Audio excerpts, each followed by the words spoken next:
हाँ, good morning बच्चों। आज हम एक नया पाठ जो करने वाले हैं, वो है हमारा 17वां पाठ, यानी जिसका नाम है जैव प्रौद्योगिकी की पहचान। ठीक है, सबसे पहले ना बहुत सारे बच्चे ना इस नाम में कंफ्यूज होते हैं कि जैव प्रौद्योगिकी यानी क्या है। ये प्रौद्योगिकी यानी वो क्या चीजें हैं। जैव प्रौद्योगिकी मतलब क्या, यानी हमें जैव विविधता के बारे में, जैव विविधता यानी जो सजीव है हमारे आसपास, यानी हम भी तो सजीव हैं। ठीक है, तो हमारे आसपास जो सजीव है उनके बारे में हमें जानकारी प्राप्त करनी है, यानी हमें उनके बारे में जो भी इंफॉर्मेशन वगैरह है वो प्राप्त करनी है। वो जैव प्रौद्योगिकी की पहचान, यानी उनकी पहचान करनी है कि वो किससे बने हैं।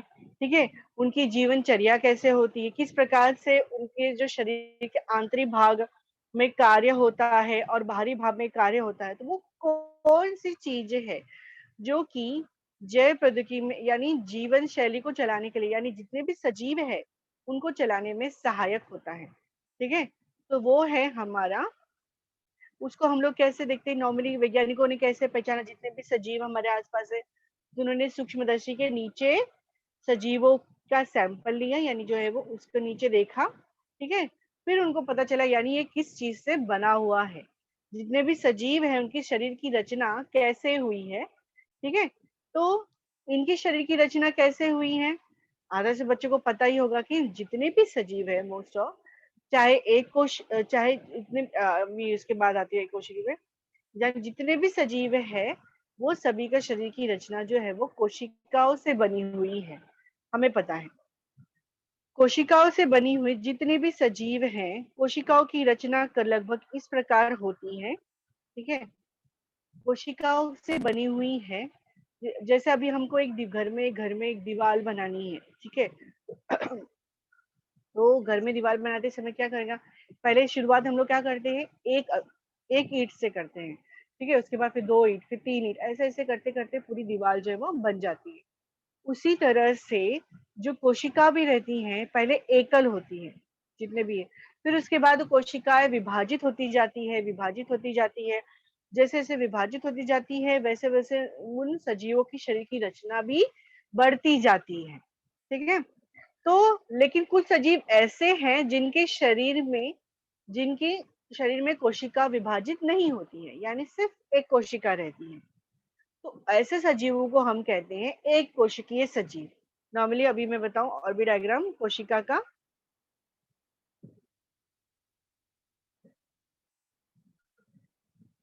एक कुछ इस प्रकार से दिखता है हमारा कोशिका, कुछ इस प्रकार से आंतरिक भाग में, यानी जब उसका आंतरिक भाग हम लोग कट करेंगे कोशिकाओं का, तो कुछ लगभग इस प्रकार से रहता है सूक्ष्मदर्शी के नीचे देखने के उपरांत। तो अभी जैसे मैंने बताया कि कोशिका, कुछ सजीव ऐसे होते हैं जिनमें कोशिका विभाजित नहीं होती, सिर्फ एक सजीव, एक ही कोशिका होती है। तो ऐसे सजीवों को हम एक कोशिकीय सजीव कहते हैं, जिनके शरीर में सिर्फ एक कोशिका रहती है और उनका सारा कार्य है ना वो इस एक कोशिका के द्वारा ही होता है। ठीक है, तो उसमें कुछ एग्जाम्पल्स है, बहुत सारे हैं। अमीबा हो गया, नाम सुना होगा तुमने, पैरामेशियम हो गया, यूग्लिना हो गया, ऐसे कुछ नाम है। ठीक है, और ऐसे सजीव जिनके शरीर में कोशिका विभाजित होती जाती है, बहुत सारी कोशिकाओं से बना हुआ होता है उनका शरीर, उनको हम कहते हैं बहुकोशिकीय सजीव। ठीक है, जिनका शरीर बहुत सारी कोशिकाओं में बना हुआ था। तो जो भी प्राणी वगैरह है, वनस्पति है, ठीक है, हम मनुष्य भी हम बहुकोशिकीय सजीव है, यानी हम भी प्राणी में आते हैं, हम बहुकोशिकीय सजीव है। तो अब कुछ है एक नॉर्मल इंफॉर्मेशन हम देख लेते हैं। इस प्रकार से कुछ कोशिका होती है, कोशिका का आंतरिक भाग है कि कोशिका के अंदर भी बहुत सारी चीजें रहती है, उसके बारे में हमें डिटेल अभी करना नहीं है, सिर्फ कोशिका के बारे में जानना था। अभी कोशिका में थोड़ा सा कोशिका की एक परिभाषा है, कभी तुम किया, यानी कोशिका जो है सजीवों की शरीर की रचनात्मक और क्रियात्मक इकाई है। शरीरों की शरीर की रचनात्मक मतलब जो बाहरी बनावट है, जो यानी हमारे हाथ पैर यानी जो बाहर से दिखते हैं पूरी तरह से, उनकी रचना, और शरीर के आंतरिक भाग की रचना, यानी जो कार्य करने वाले जो अंगक है शरीर के अंदर, जैसे हृदय हो गया, विक्र हो गया। ठीक है, इसके बाद में यकृत हो गया, हो गया, उसके बाद अमाशय हो गया यानी पेट हमारा। ओके, तो ये सारी जो है ना सभी चीजें कोशिकाओं से बनी हुई है। ठीक है, अब कोशिकाओं से सारी चीजें बनी हुई है, लेकिन कभी कभी क्या होता है, आ, उन सब का हमें क्या करना पड़ता है कि अलग अलग कोशिकाओं को तो हम अलग अलग प्रकार की कोशिकाओं को हम एक ही चीज कार्य करने के लिए नहीं दे सकते। ठीक है, तो ऐसा क्या होता है कि कोशिकाओं का ग्रुप बनता है, जो समान कार्य करने वाले कोशिकाएं हैं ना उनका एक ग्रुप बनाया जाता है। जैसे तुम्हारे क्लास में टीचर ने कुछ प्रोजेक्ट वगैरह दिया, तो उस टीचर ने बोला कि हाँ ये 5-5 बच्चों का ग्रुप है, तुम ये प्रोजेक्ट पे काम करोगे, तुम ये प्रोजेक्ट पे काम करोगे, 5 बच्चे दूसरे प्रोजेक्ट पे काम करेंगे, 5 बच्चे दूसरे प्रोजेक्ट पे काम करेंगे।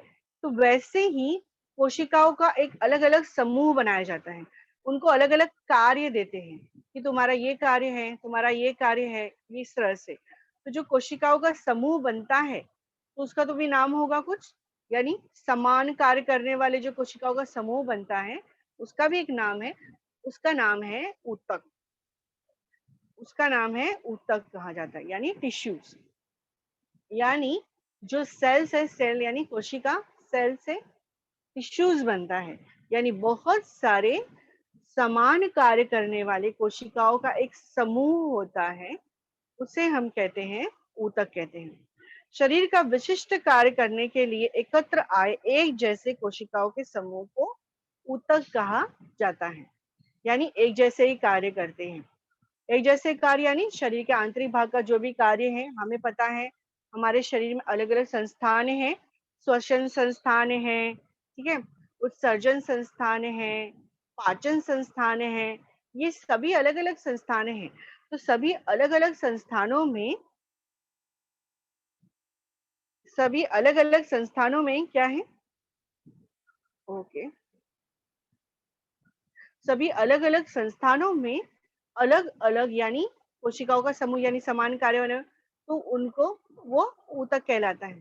तो जैसे हम लोग श्वसन लेते हैं, श्वसन क्रिया हमारी स्टार्ट होती है, तो श्वसन में क्या चाहिए हमें, नासा छिद्र यानी नाक के द्वारा हम श्वसन को ग्रहण करते हैं, फिर हमारी ग्रसनी में जाता है, फिर ग्रसनी से होते होते हमारे फेफड़ों में जाता है, फेफड़ों से वायु कोश में जाता है, फिर वायु कोश के अंदर हमारी बहुत सारी रक्तवाहिनियां रहती हैं, उसके अंदर जाता है। ठीक है, तो उसके अंदर वो हम ऑक्सीजन, जो हम ऑक्सीजन ग्रहण कर रहे हैं वो रक्तवाहिनियों के रक्त में मिश्रित होकर शरीर के विभिन्न भागों तक जाता है। तो ये हमारी श्वसन संस्थान है। तो उनके जो भी पार्ट्स है यानी जो भी पार्ट्स वो सभी क्या है, ऊतक से बने हुए हैं। और ऊतक जो है वो एक प्रकार से कोशिकाओं का समूह है। तो वो सारी कोशिकाओं जितने भी समूह है वो सभी क्या करते हैं, उस श्वसन संस्थान में वो श्वसन के ही क्रिया संपन्न करते हैं। ठीक है, अभी देखो नॉर्मली ऊतक है ना बहुत सारे आकार का होता है, बहुत सारे आकार में पाया जाता है ऊतक जो है वो, अलग अलग विभिन्न विभिन्न आकार के जो है वो ऊतक पाए जाते हैं।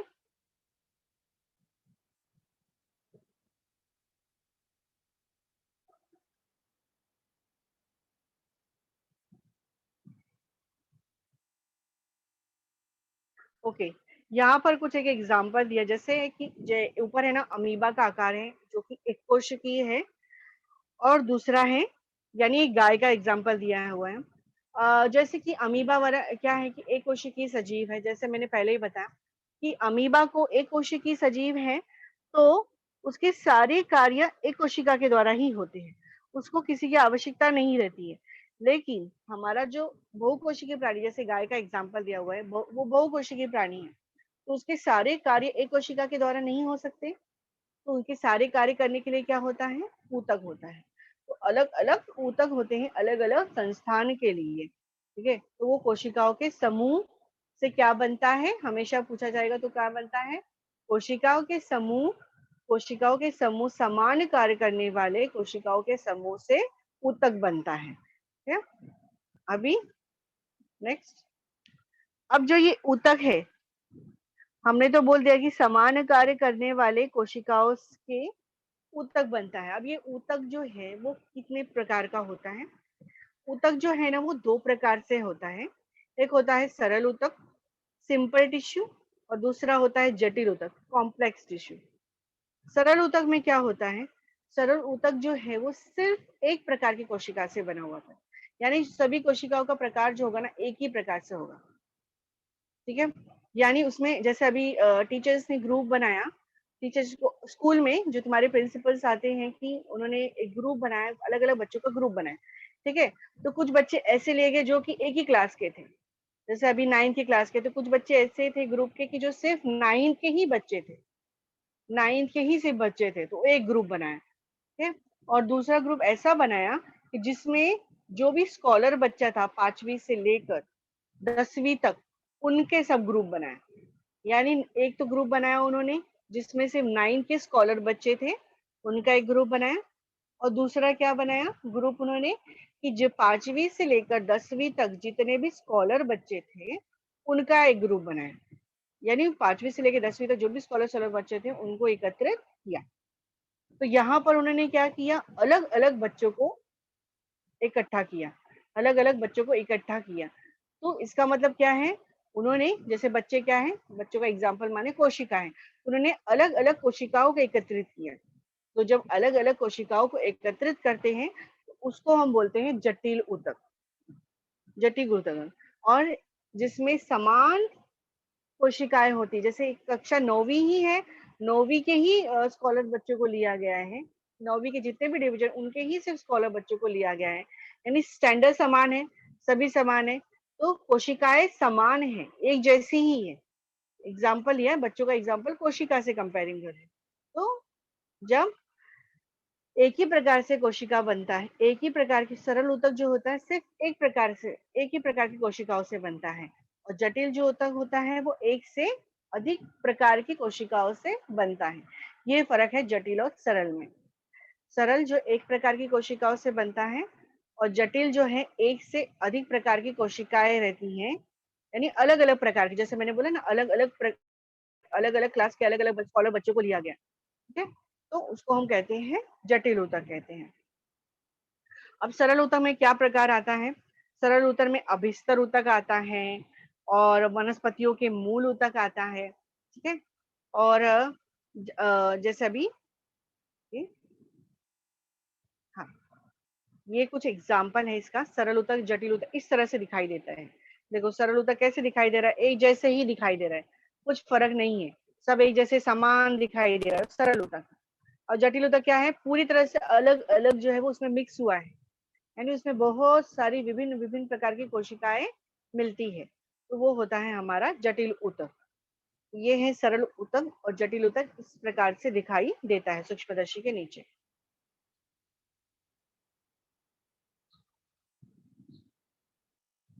ओके, अभी मैंने बताया कि सरल ऊतक में क्या आता है, सरल ऊतक में आता है अभिस्तर ऊतक और मूल ऊतक जो कि वनस्पतियों में पाया जाता है, ठीक है। ये देखो अभिस्तर ऊतक ये है, इस प्रकार से दिखाई देता है, यानी खंबा कैसे रहता है वैसे उसकी रचना होती खंबे के जैसे। और मूल ऊतक जो रहता है ना वनस्पतियों में पाया जाता है, उसका कार्य अलग अलग, उसका कार्य होता है विभिन्न प्रकार के, यानी जैसे प्रकाश संश्लेषण की क्रिया करना, ऐसे बहुत उसमें महत्वपूर्ण योगदान करना, प्रकाश संश्लेषण में भाग नहीं लेता है, उसमें महत्वपूर्ण योगदान, यानी जो भी विभिन्न प्रकार के जो भी उनका कार्य होते हैं, हरित लवक बनाने का, ठीक है, यानी वनस्पतियों में हरित लवक होता है, तो वो सारे कार्य जो है वो मूल ऊतक के द्वारा होता है। तो ये सरल ऊतक में ये आते हैं, अभिस्तर ऊतक आता है और मूल ऊतक आता है, ठीक है।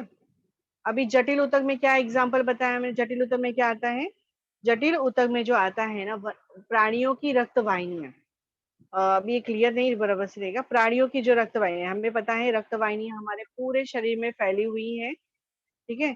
तो रक्त वाहिनियां पूरे शरीर में फैली हुई है, तो इसका मतलब क्या है कि अलग अलग शरीर में, यानी तुम्हारे नाखून तक भी फैली हुई है, नाखून तक, नाखून के नीचे पूरी इस तरह से रक्त का प्रसार जो है वो चारों तरफ जो है हमारे शरीर में होता रहता है। तो तो इसका मतलब है, तो जो रक्त वाहिनियां हैं हमारे शरीर में वो किससे बनी हुई है, जटिल ऊतक से बनी हुई है। दूसरा है वनस्पतियों में, वनस्पतियों में क्या है, वनस्पतियों में दो प्रकार का होता है, जटिल ऊतक बना होता है, वो है जलवाहिनी और रसवाहिनी, ठीक है। जटिल ऊतक का बना रहता है जलवाहिनी और रसवाहिनी।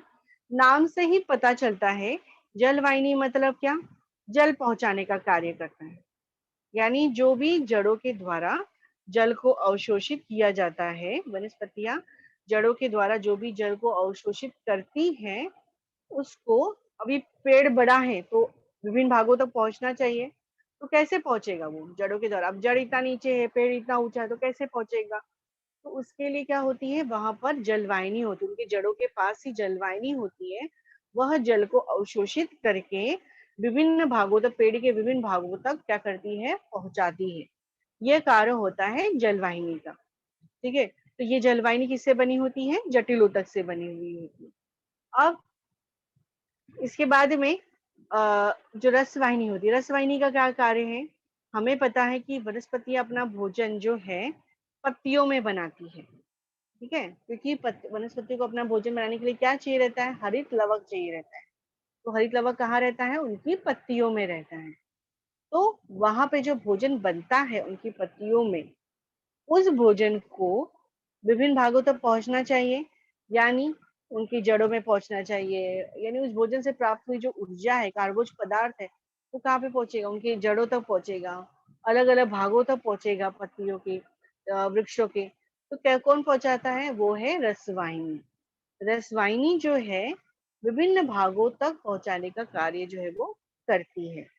पत्तियों के विभिन्न भागों तक, यानी वृक्ष के विभिन्न भागों तक भोजन पहुंचाने का कार्य करती है। तो रसवाहिनी किससे बनी हुई है? रसवाहिनी भी जटिल ऊतक से बनी हुई है। ठीक है, तो अभी सरल ऊतक का हो गया, फिर जटिल ऊतक हो गया। यानी ऊतक के दो प्रकार हैं, एक है सरल, दूसरा है जटिल। ठीक है, तो सरल जो ऊतक होता है वह क्या होता है? सिर्फ एक प्रकार की कोशिका से बना हुआ होता है, और जटिल ऊतक जो रहता है वो एक से अधिक प्रकार की कोशिकाओं से बना हुआ होता है। सरल ऊतक का हमने देखा, अभिस्तर ऊतक और मूल ऊतक, और फिर बाद में एग्जाम्पल देखा, उदाहरण। और जटिल ऊतक का हमने देखा, जैसे रक्त वाहिनियां है जो प्राणियों में, वो जटिल ऊतक की रहती हैं। और प्लस हमारे वनस्पतियों में जो जल वाहिनी रहती है, रस वाहिनी रहती है, वो भी किससे बनी होती है? जटिल ऊतक से बनी। तो ये सारे हमारा हो गया क्लियर। अभी हम लोग आगे जाएंगे। ये कुछ ऐसे रचना है सजीवों की, जैसे हमारे जैसे अलग अलग सजीव अलग अलग आकार के हमें पता है। ओके, जैसे हमें पता है वनस्पतियां भी सजीव है, प्राणी भी सजीव है। तो वनस्पतियां अलग हैं, ओके, वो एक ही जगह पे स्थिर रहती हैं। प्राणी अलग है, यानी वो क्या करता है? मूवमेंट करता है, उनका उनमें हलचल होती है, यानी मूवमेंट करेगा अपना भोजन ग्रहण करने के लिए। उनका भोजन यानी खानों, हाथों के द्वारा वो भोजन ग्रहण करता है। उसके बाद में वो चलता है, यानी भागता है, दौड़ता है। तो ये सारे प्राणियों में कैरेक्टरिस्टिक है, लेकिन वनस्पतियों में ये सारी चीजें नहीं है। वनस्पतियां एक ही जगह पे स्थिर रहती है, और एक ही जगह पे उनका भोजन जो बनता है प्रकाश संश्लेषण की प्रक्रिया के द्वारा। तो ये दोनों सजीव हैं, वनस्पति और प्राणी, और उनके कार्य भिन्न भिन्न हैं। ठीक है, वो दोनों के कार्य जो है वो भिन्न भिन्न हैं। तो इसके लिए जब उनके कार्य भिन्न भिन्न हैं, तो दोनों के जो ऊतक भी होते हैं वो अलग अलग होते हैं। तो ये वनस्पति ऊतक अलग होता है और प्राणी ऊतक अलग होता है। वनस्पति ऊतक जो रहता है वो अलग रहता है, क्योंकि उनके उसके हिसाब से वनस्पति ऊतक इस प्रकार से बनाया गया ताकि वो उनके कार्य कर सके। ठीक है, और प्राणी ऊतक जो है वो प्राणियों के हिसाब से बनाया रहता है, किस प्रकार से उनको कार्य होता है। तो कुछ एग्जाम्पल है, लिखा है मैंने इसमें। जैसे बहुकोशिकीय सजीवों के शरीर में लाखों कोशिकाएं होती हैं।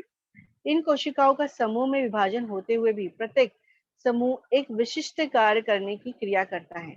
उदाहरण, हमारे शरीर में मांसपेशियों के आकुंचन और प्रसरण के कारण हम हिल डुल सकते हैं। जैसे मांसपेशियां भी एक ऊतक हो जाता है।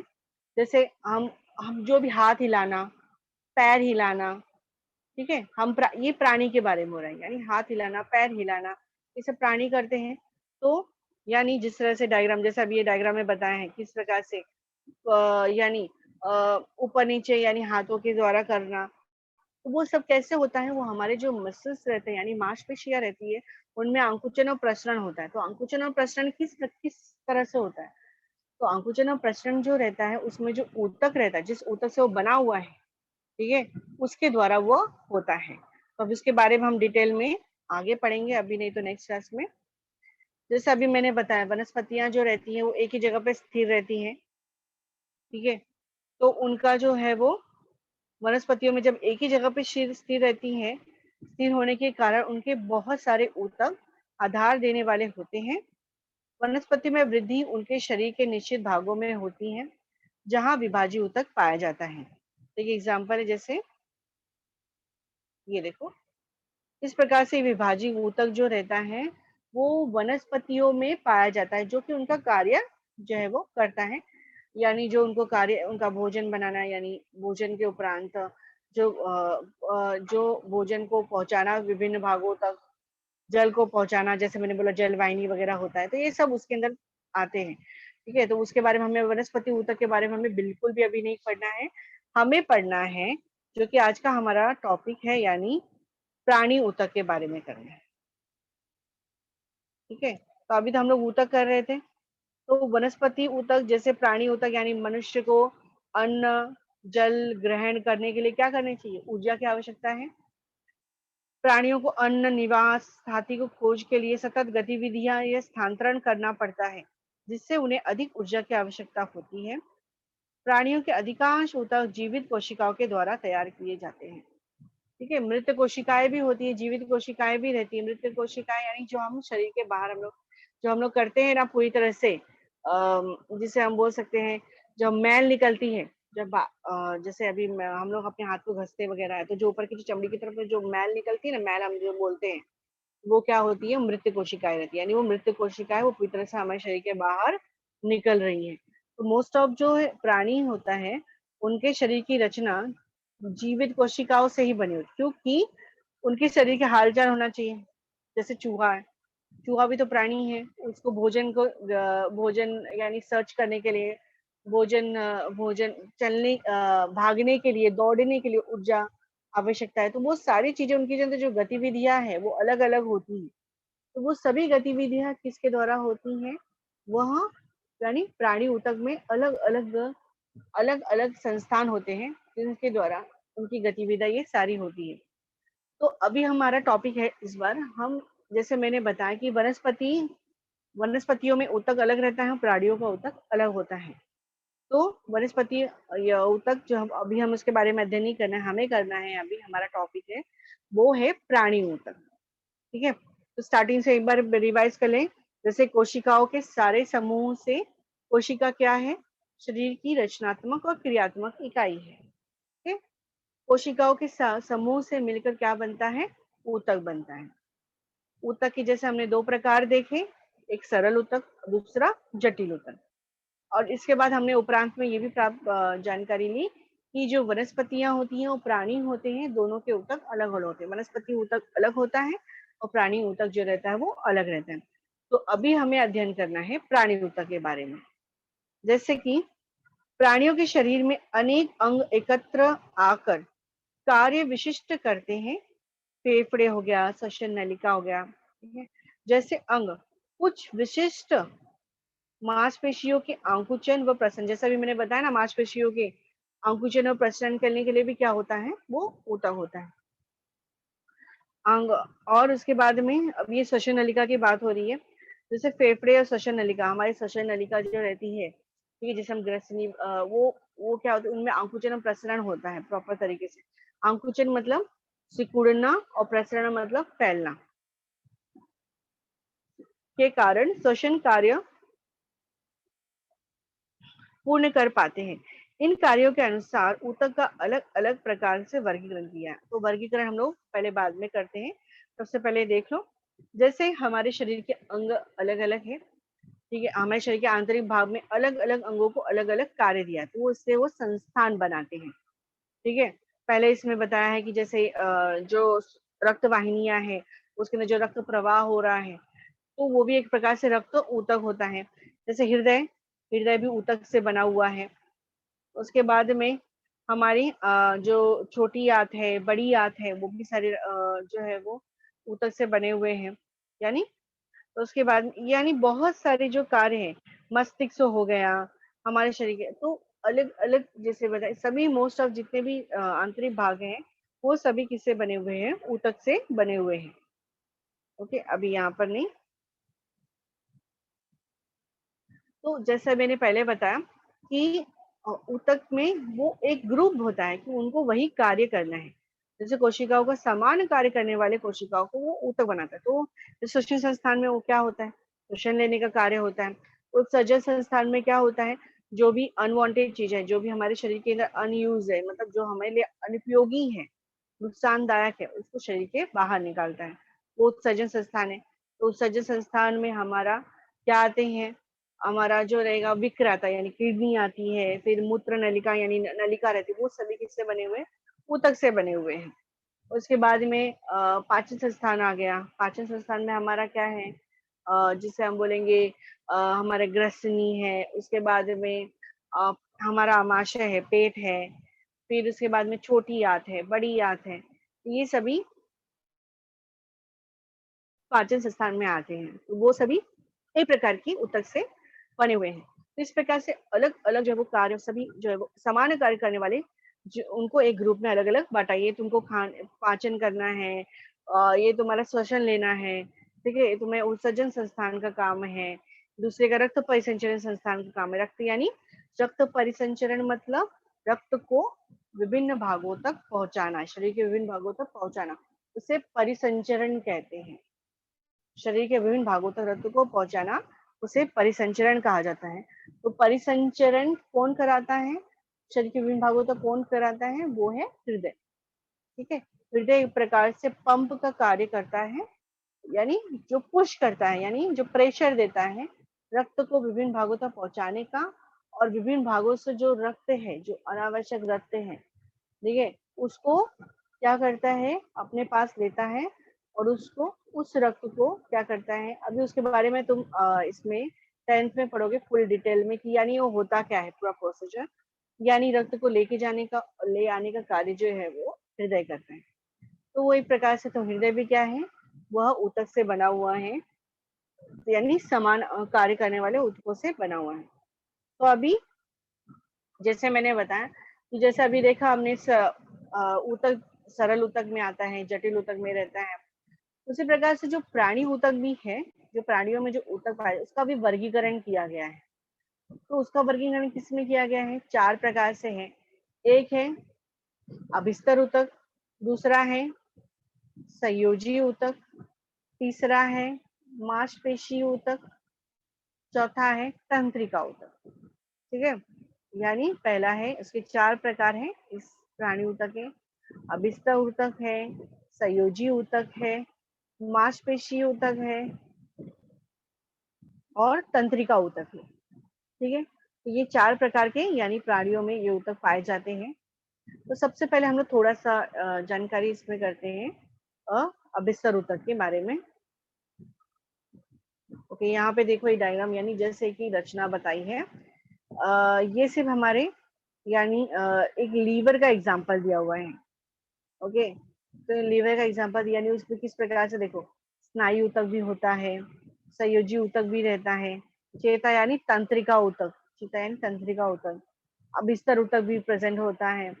तो इस प्रकार से अलग अलग जो है वो ऊतक जो प्रेजेंट होता है, वो दिखते कैसे हैं, उनका कार्य क्या है, ये जो ऊतक जो रहते हैं वो अलग अलग प्रकार के किस प्रकार से दिखाई देते हैं। ठीक है, उनके कार्य क्या होते हैं, प्राणियों में विभिन्न प्रकार के उनके कार्य होते हैं, अलग अलग कार्य रहते हैं। तो जैसे अभी मैंने पहले बताया, अभी है पहला अभिस्तर ऊतक होता है। अभिस्तर ऊतक क्या करता है, वो प्राणियों के शरीर के संरक्षण का आवरण, यानी ये क्या होता है, ये बाहरी भाग होता है जो कोशिकाओं यानी ये बाहरी भाग जिसे हम बोल सकते हैं। यह क्या करता है अभिस्तर ऊतक, ये जो है ना एक प्रकार से प्रोटेक्शन करने का कार्य करता है। प्रोटेक्शन यानी कोई भी सजीव अगर कोई भी आता है तो सबसे पहले क्या होगा, सबसे पहले इस शरीर में प्रवेश करने वाले किसी भी पदार्थ को पहले अभिस्तर ऊतक का सामना करना पड़ेगा। कोई भी पदार्थ आएगा ना अगर शरीर में, तो उसका अभिस्तर ऊतक से सामना करना पड़ेगा। अभिस्तर ऊतक की कोशिकाएं उनके बीच उपस्थित अन्य कोशिकाओं के तंतुमय पटल द्वारा अलग होती है। अभी जो अभिस्तर ऊतक है, यानी जो संरक्षण आवरण जिसे बोले, यानी प्रोटेक्शन बाउंड्री, एक तरह से अभिस्तर ऊतक हम लोग एग्जांपल दे सकते हैं, बाउंड्री है ये। तो वो सबसे बाहरी आवरण होता है। जो भी सजीव आएगा पहले, कोई भी सजीव आता है तो उसको सबसे पहले सामना किससे करना पड़ेगा, अभिस्तर ऊतक से करना पड़ेगा। तो अभी जो अबिस्तर ऊतक है उसका जो आकार होता है वो अलग अलग आकार होता है, उसके बारे में अभी तो हमने डिटेल में करेंगे, यानी अलग अलग प्रकार है, अभी नहीं करना है, अब नेक्स्ट टाइम जो है वो, तो अलग अलग प्रकार के अबिस्तर ऊतक पाए जाते हैं। उनके आकार भी होते क्या होते हैं, अलग अलग होते हैं। उनके नामों के हिसाब से उनके आकार होते हैं, उनके नामों के हिसाब से उनके आकार होते हैं। ऐसे लगभग जो देखा जाएगा तो लगभग करीबन 6 प्रकार, यानी करीबन 6 प्रकार के जो अबिस्तर ऊतक होते हैं, 6 प्रकार के अबिस्तर ऊतक जो रहते हैं, उनके नामों के हिसाब से उनके आकार भी होते हैं। तो उनके अलग अलग जो है वो कार्य रहते हैं, कौन सा कार्य क्या है उनको हिसाब से उनको बांटा गया है। तो अभी ये जो अबिस्तर ऊतक नॉर्मली देखा जाए तो ये ऊतक जो है अबिस्तर ऊतक वो कहाँ पे पाया जाता है, हमारी त्वचा पे, स्किन पे, मुंह के अंदर, ठीक है, या भी देखो डायग्राम में बताएं, त्वचा में पाया जाता है, यानी जो हमारी स्किन रहती है उसके ऊपर अबिस्तर ऊतक होता है, बाहरी आवरण। और उसके बाद मुंह के अंदर, जो मुंह के अंदर यानी जो मुंह के अंदर हम लोग जब करते हैं, ठीक है, तो दांतों के आवरण के बाद जो अंदर की जो स्किन है वो सब हमारी अबिस्तर ऊतक से बनी हुई होती है। फेफड़ों के वायु कोश, फेफड़े जो रहते हैं उनका जो वायु कोश होता है, वायु कोश क्या होता है, एकदम आंतरिक भाग में नीचे होता है, फेफड़ों के एकदम आंतरिक भाग में होता है, और उसके अंदर क्या रहता है, वायु कोश में बहुत सारी रक्त वाहिनियां रहती हैं, ठीक है, तो वो भी अबिस्तर ऊतक से बने हुए होते हैं। अभी उसके बाद में जो हम बोलेंगे रक्त वाहिनियों के स्तर, रक्त वाहिनियां यानी रक्त वाहिनियां जो आंतरिक भाग में कैसे दिखाई देती हैं, जो रक्त वाहिनियां रहती है वो आंतरिक भाग में कैसे रहती है, तो उनका जो अंदर का जो आंतरिक जो बनावट है ना, वो किससे बना हुआ होता है, अबिस्तर ऊतक से बना हुआ रहता है। तो इस प्रकार से अबिस्तर ऊतक जो है वो त्वचा पे, हमारे फेफड़ों के वायु कोश से, मुंह के आंतरिक भाग में, ठीक है, ये सभी जो चीजें रहती हैं, आदि बहुत ये सभी चीजें जो है वो इससे बनी हुई होती हैं, हमारे अबिस्तर ऊतक से बनी होती है, ठीक है। तो अभी हम लोग जाएंगे इसमें, दूसरा जो प्रकार है संयोजी ऊतक, प्राणी ऊतक का दूसरा प्रकार है। पहला प्रकार था क्या था, अबिस्तर ऊतक, कहाँ पे पाया जाता है, त्वचा पे, त्वचा पे हो गया, रक्त वाहिनियों के आंतरिक स्तर पे पाया जाता है। उसके बाद में है जिसे हम बोलेंगे फेफड़ों के वायु कोश से बनता, जो फेफड़ों का जो वायु कोश होता है वो अबिस्तर ऊतक से बनता है, ठीक है। रक्त वाहिनियों का आंतरिक स्तर भी रहता है, वो उससे बनता है। तो इस प्रकार से अबिस्तर ऊतक हमने देखा कहाँ कहाँ नॉर्मली जो वो पाया जाता है, और अबिस्तर ऊतक के 6 प्रकार है लगभग, उसके बारे में अभी हमें अध्ययन नहीं करना है। उसके बाद जो दूसरा प्रकार है प्राणी ऊतक का, वो है संयोजी ऊतक। संयोजी मतलब जैसे हमारी चेन कैसी रहती है, एक कड़ी दूसरे कड़ी से जुड़ी हुई रहती है, वैसे ही संयोजी ऊतक भी क्या करता है, शरीर के विभिन्न भागों को एक दूसरे से जोड़ने का कार्य करता है। शरीर के जो विभिन्न भाग हैं उनको एक दूसरे से जोड़ता है, जैसे अभी दो हड्डियां हैं उनको आपस में जोड़ने का कार्य करता है, ठीक है, तो उसको हम बोलेंगे क्या है, संयोजी ऊतक कहेंगे। यानी जैसे अभी देखो यहाँ पे डायग्राम में बताए हैं, तो किस प्रकार से जो हमारी भी हाथ है, हाथ के ऊपर की हड्डी और नीचे की हड्डी, तो उसको हम जो हाथ में हमारा मूवमेंट होता है, जो हमारा हाथ जो चलता है, मुड़ता है, बैंड हो जाता है, तो किस प्रकार से होता है, संयोजी ऊतक की वजह से। तो जो संयोजी ऊतक जो रहता है ना, उनको जोड़ के रखता है वहां पर, वो दो अलग अलग प्रकार की हड्डियां, तो उनको जोड़ के रखता है संयोजी ऊतक। वैसे ही हमारे घुटने वगैरह हो गया, मुड़ते हैं जहाँ पर, हमारे हाथ चुंडी वगैरह जो है वो मुड़ती है जहाँ पर, वो सब किसकी वजह से, वो सबको जोड़ने का कार्य कौन करता है, संयोजी ऊतक करता है। शरीर के विभिन्न भागों को एक दूसरे से जोड़ने वाले ऊतक को संयोजी ऊतक कहते हैं। देखो यहाँ पर, यानी किस प्रकार से हमारे शरीर के आंतरिक भाग के अलग, यानी हमारे शरीर में किस प्रकार से जो जो भी है, ट्यूनी हो गया, हमारे एंकल्स, यानी हमारी एड़ी वगैरह की टाइप एड़ी जो रहती है, वहां पर भी ये संयोजी ऊतक रहता है, किस प्रकार से दो हड्डियां जो है वो जुड़ी हुई रहती है। तो ऐसे ये संयोजी ऊतक क्या होता है, वो करीबन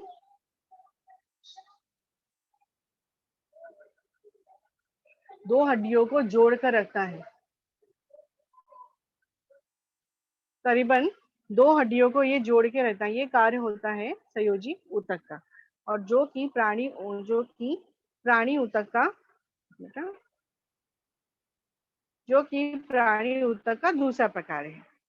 ओके, अभी उसके भी प्रकार है, ऑब्वियसली संयोजी ऊतक के भी प्रकार रहेंगे, विभिन्न प्रकार होते हैं संयोजी ऊतक के।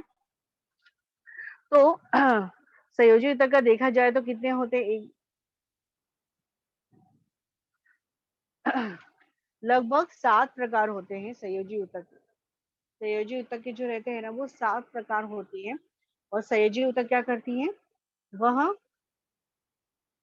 क्या करती है, यानी एक दूसरे को विभिन्न भागों को, शरीर के विभागों को जोड़ के रखती है। जो हमारी एड़ी हो गया, ठीक है, हमारे जिससे हम बोलेंगे पैरों के घुटने हो गए, ठीक है, यानी जो भी जहाँ पे जोड़ है, जहाँ पे मूवमेंट वगैरह है, जो अलग अलग हड्डी है, वहां पर ये संयोजी जो ऊतक जो रहता है वो क्या करता है, एक प्रकार से लचीलापन प्रदान करता है। अभी तीसरा प्रकार है प्राणी ऊतक का, वो है मांसपेशी ऊतक। यह आंकुचन और प्रसरण, जैसे मैंने बताया, सिकुड़ना, आंकुचन मतलब सिकुड़ना, प्रसरण मतलब फैलना, इसका जो है वो कार्य करता है। अभी ये जो संयोजी ऊतक है, अभी यानी मांसपेशी ऊतक है, ये जो मांसपेशी ऊतक है, ये क्या करता है, जैसे हमें हर जगह चलना है, फिरना है, कोई कार्य करना है, ठीक है, कोई कार्य करने के लिए, चलने के लिए, फिरने के लिए, दौड़ने के लिए, हर एक जगह पर ये मांसपेशी ऊतक की आवश्यकता, कोई चीज उठाने के लिए। तो क्योंकि अगर मांसपेशियों में अंकुचन और प्रसरण की प्रक्रिया नहीं रहेगी, तो हम ना ही कोई चीज उठा पाएंगे, ना ही हम ठीक से बैठ पाएंगे, यानी हम ना बैठ पाएंगे, ना ही हम चल पाएंगे, ना ही हम दौड़ पाएंगे, ठीक है। तो इसलिए जब दौड़ना, भागना, वो सब कैसे होगा, जब हम जब हमारे मांसपेशियों में अंकुचन और प्रसरण ज्यादा होगा। तो आंकुचन प्रसरण लचीलापन है, जिसे हम इन शॉर्ट में बोलेंगे, यानी लचीलापन, आंकुचन प्रसरण ज्यादा होगा, यानी लचीलापन ज्यादा होगा। वो कैसे आएगा आंकुचन और प्रसरण, वह आंकुचन और प्रसरण जो है, वह मांसपेशी ऊतक की वजह से आता है। मांसपेशी ऊतक जो है, उनको क्या देता है, वहां पर एक आंकुचन और प्रसरण देता है, जिसके द्वारा हम चल सकते हैं, दौड़ सकते हैं, कोई चीज उठा सकते हैं, ठीक है।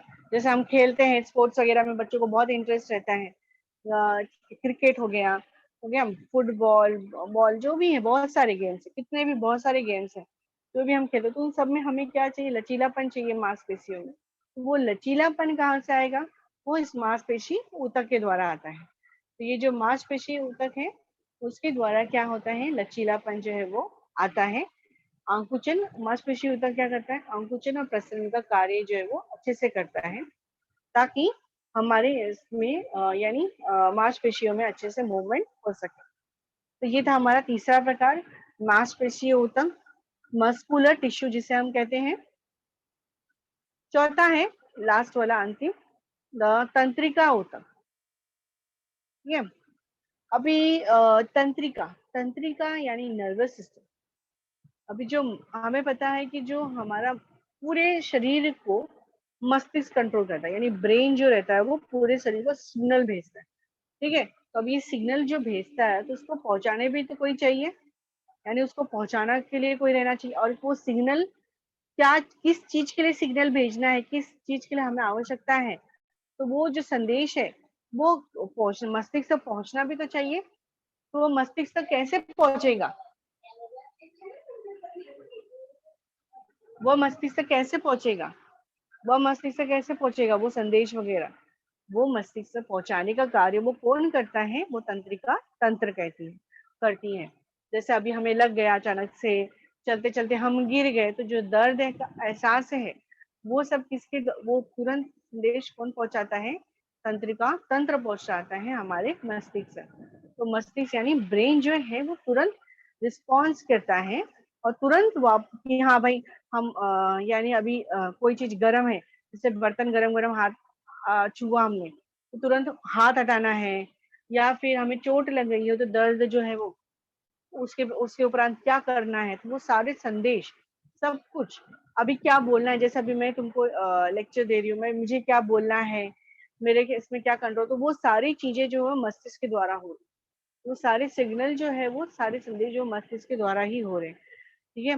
तुम्हें क्या पढ़ना है, क्या देखना, देखने के लिए, पढ़ने के लिए, खेलने के लिए, हर एक चीज कि मुझे ये क्या करना है। हाँ, इसके बाद अभी मैं मैच क्रिकेट खेल रहा हूँ, इसके बाद मुझे क्या करना है, कैसे बॉल उठाना है, कैसे क्या करना है, हर एक चीज के लिए तंत्रिका तंत्र होता है। यानी तंत्रिका तंत्र जो है वो मस्तिष्क के द्वारा, ब्रेन के द्वारा जो भी संदेश वगैरह है वह पहुंचाता है और हम उसके हिसाब से कार्य करते हैं। तो ये तंत्रिका तंत्र जो होता है वो किससे बना है, तंत्रिका ऊतक से बना हुआ है। तंत्रिका ऊतक जो रहता है वो क्या, तंत्रिका ऊतक से जो बना हुआ है, स्पर्श, ध्वनि, गंध, रंग, इन कुछ अन्य उद्दीपनों को प्रतिसाद देना। यानी उद्दीपन मतलब जो भी एक नॉर्मली जो रिएक्शंस है, यानी जो भी रिएक्शन के ऊपर हमने एक्शन किया, यानी प्रतिसाद देना मतलब जो भी कुछ प्रॉब्लम हुई है, रिएक्शन हुआ है, वो संदेश हम मस्तिष्क को पहुंचाएंगे। तो मस्तिष्क जो इंफॉर्मेशन देगा, यानी जो उसके ऊपर बोलेगा, जो कहेगा, वो प्रतिसाद होता है। प्रतिसाद देना शरीर के तंत्रिकी ऊतक के कारण संभव हो चुका है। तो जो हमारा शरीर जो है वो तंत्रिका, यानी तंत्रिका कोशिकाएं जितने भी है तंत्रिका, वो सभी पूरी तरह से मिलकर तंत्रिका ऊतक बनाते हैं।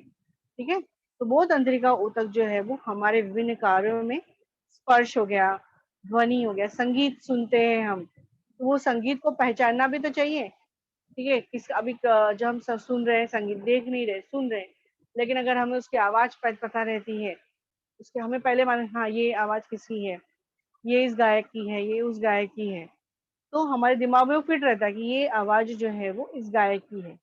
तो हम तुरंत उसका जवाब दे सकते हैं कि ये आवाज जो है वो इस गायक की है, वो ये जो है वो।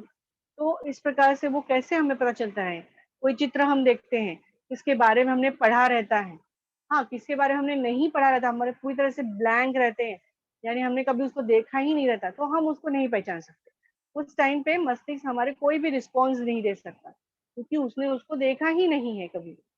लेकिन जब हम कोई चीज एक देखते हैं, एक बार हमारे दिमाग में वो फिट हो गया कि हाँ इस पर्सन का ये नाम है, तो अगर हमारे सामने वो पर्सन का चित्र दिखाया गया, तो हम, हाँ, तुरंत मस्तिष्क जो है वो सिग्नल भेजता है तंत्रिका तंत्र के द्वारा कि हाँ ये पर्सन का नाम ये है। ठीक है। तो कोई भी चीज, यानी ये सभी चीजें किससे बनी हुई होती है, तंत्रिका कोशिका, तंत्रिका ऊतक के द्वारा बनी हुई होती है, जो कि हमारे बहुत सारे कार्यों में, यानी स्पर्श, ध्वनि, गंध, रंग पहचानने में, कौन सा रंग है, लाल, पीला, हरा, जो भी है तुम्हारे आसपास, उन सभी को करने के लिए, एक मिनट,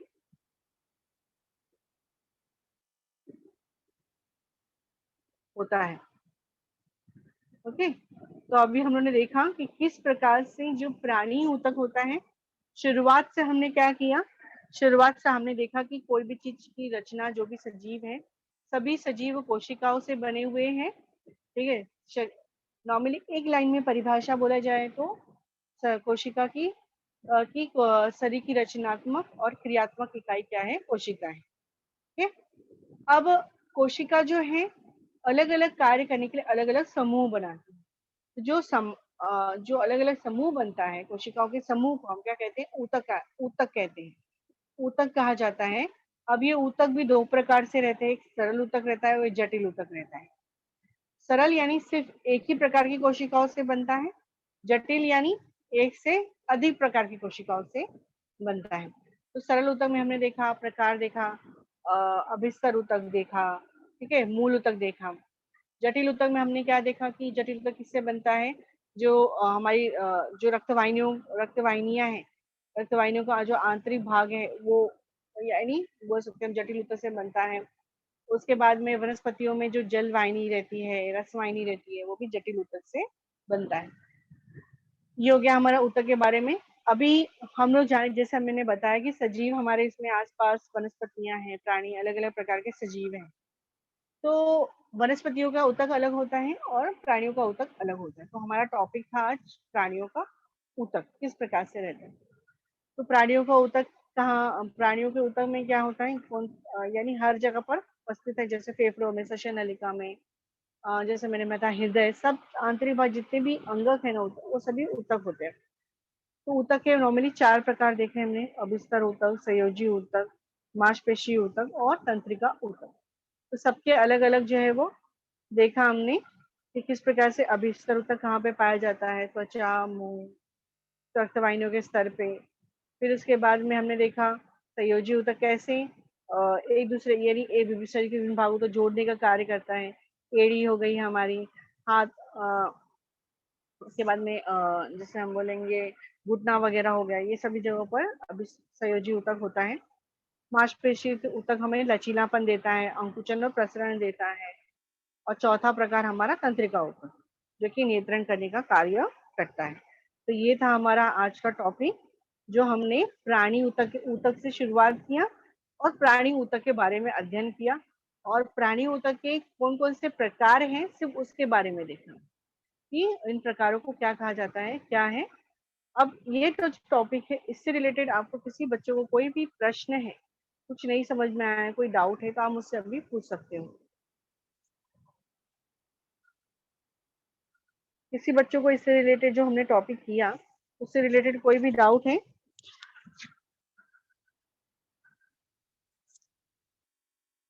हेलो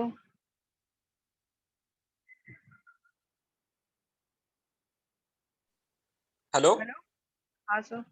हाँ मिस, एक ही बच्चे का हाथ ऊपर है। हाँ संगीता, कुछ डाउट हो तो मिस से पूछ लो बेटा। Hello teacher. हाँ बोलो बेटा। टीचर ऊतक मतलब? वही ऊतक ना, हमने वही ऊतक के बारे में हम कर रहे हैं ना। ऊतक मतलब जो कोशिकाओं का, कोशिका के बारे में भी आपको बताया तो कोशिका क्या होती है, वो भी तुम्हारे शरीर की रचना हुई है ना, वो कोशिका से बनी है। तो बहुत सारी कोशिकाएं मिलकर एक समूह बनाती है, यानी ग्रुप बनाती है, जैसे हम बोलते हैं ना ग्रुप। जैसे तुम्हारे क्लास का ग्रुप बनता है, ठीक है, अलग अलग टीचर प्रोजेक्ट बनाती है, तो वो ग्रुप को हम क्या बोलते हैं, यानी जो कोशिकाओं का जो अलग अलग समूह होता है, ग्रुप होता है, उसको हम ऊतक कहते हैं। ठीक है, तो ऊतक जो रहता है वो कोशिकाओं का समूह होता है, इतना ध्यान में रखो। ठीक है, और कुछ डाउट है बेटा?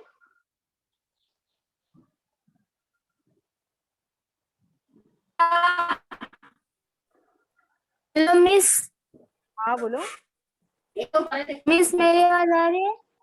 हाँ आ रही है, आ रही है, तुम्हारी आवाज क्लियर आ रही है। मिस पहला अभिस्तर अभिस्तर ऊतक के बारे में बताइए ना मिस। हाँ, जैसे अभिस्तर ऊतक के बारे में, तो अभी हमने देखा कि जो अभिस्तर ऊतक होता है वो प्राणी ऊतक का प्रकार है। ठीक है, तो अभिस्तर ऊतक कहाँ पर पाया जाता है? अभिस्तर ऊतक जो होता है उसकी रचना ना कैसे होती है, अभिस्तर ऊतक में खंबे के जैसी रहती है, जैसे अलग अलग जो है वो खंबा, तो उसमें बहुत सारे डिटेल अभी हम नहीं कर रहे, सिर्फ सिर्फ ये जानते हैं कि हम लोग अभिस्तर ऊतक के बारे में कहाँ पर पाया जाता है। अभिस्तर ऊतक जो है हमारी त्वचा पर, जो हमारी स्किन है, जो ऊपर के भारी भाग है ना, वो अभिस्तर ऊतक से बनी हुई होती है। उसके बाद में रक्तवाहिनियां जो रहती है हमारे शरीर के आंतरिक भाग, जो रक्तवाहिनियां जो है वो भी अभिस्तर ऊतक से बनी हुई रहती हैं। फेफड़े जो रहते हैं, जो हमारे फेफड़ों के जो वायु कोश रहते हैं, जहाँ पे जो ऑक्सीजन हम ग्रहण करते हैं, ठीक है, श्वसन के द्वारा, वो ऑक्सीजन हमारे फेफड़ों के वायु कोश में जाता है। ठीक है, तो वो जो वायु कोश होता है वो भी किससे बना हुआ होता है, वो भी इस प्रकार से वायु कोश रहता है, वो भी अभिस्तर ऊतक से बना हुआ होता है। तो इस प्रकार से ये अभिस्तर ऊतक है, उसकी रचना इस प्रकार से रहती है, यानी किस तरह से वो आंतरिक भाग में, यानी बाहरी भाग में, आंतरिक भाग में यह जो है वो पाया जाता है। और एक प्रकार से बोल सकते हैं अभिस्तर ऊतक क्या करता है, एक संरक्षण आवरण है। कोई भी अगर कोई भी पदार्थ अगर शरीर के अंदर पहले एंटर करता है, तो सबसे पहले उसको किसका संरक्षण मिलेगा, अभिस्तर ऊतक, यानी सबसे पहले किसका सामना करना पड़ेगा, अभिस्तर ऊतक। तो बोल सकते हैं अभिस्तर ऊतक हमारा एक बाहरी है, क्योंकि त्वचा के ऊपर ही है, त्वचा तो हमारी बाहरी है ना, तो त्वचा पे नहीं है, तो यानी हम बोल सकते हैं एक प्रकार से एक संरक्षण आवरण है अभिस्तर ऊतक, जो हमारी त्वचा को सुरक्षा देने का कार्य करता है। ओके, समझा? समझा बेटा? मिस समझ। ओके, आज हम लोगों ने ये किया प्राणी ऊतक के बारे में, जैसे अलग अलग प्रकार उनके क्या है, अभिस्तर ऊतक, ये सारे। अभी नेक्स्ट टाइम हम लोग ने इसके बारे में और भी डिटेल में करेंगे कि अभिस्तर ऊतक के कौन कौन से प्रकार, जैसे मैंने बताया 6 प्रकार हैं, तो उसके बारे में उनके कौन कौन से प्रकार हैं और उनकी क्या क्या मतलब क्या क्या आकृतियां कैसी हैं उनके बारे में, वो हम लोग नेक्स्ट क्लास में डिस्कस करेंगे। ओके बच्चों, ओके चलो बाय बच्चों।